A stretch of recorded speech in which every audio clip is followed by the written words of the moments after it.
വയനാട്ടിലെ വിശേഷങ്ങൾ കഴിഞ്ഞിട്ടില്ല കേട്ടോ, തുടർന്നുകൊണ്ടേയിരിക്കുകയാണ്. രാത്രി അടിപൊളി വൈബായിരുന്നു. പാട്ടും ഡാൻസും ഫുഡ് ഉണ്ടാക്കലൊക്കെ ആയിട്ട് കളറായി എന്ന് പറയാലോ, അങ്ങനെ ആയിരുന്നു. പിന്നെ ഫുഡ് ഉണ്ടാക്കിയത് ബോയ്സ് എല്ലാവരും കൂടെ ചേർന്നിട്ടായിരുന്നു.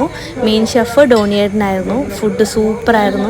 പേര് എടുത്ത് പറയാണ്ടിരിക്കാൻ വയ്യ, അതിനെക്കൊണ്ടാണേ പറയുന്നത്. നെയ്ച്ചോറും ബീഫ് കറിയായിരുന്നു, സൂപ്പറായിരുന്നു.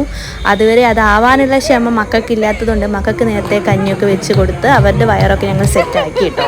പിന്നെ ആടിയും പാടിയൊക്കെ കഴിഞ്ഞപ്പോൾ നല്ല ക്ഷീണത്തിൽ നെയ്ച്ചോറും ബീഫ് കറിയും കഴിച്ചു കേട്ടോ. കുമ്പപ്പം പൊട്ടും നല്ല ലെവലിലായിരുന്നു കടക്കാൻ പോയത് കേട്ടോ. അപ്പോൾ അടുത്ത വീഡിയോയിൽ കാണാം. Good night.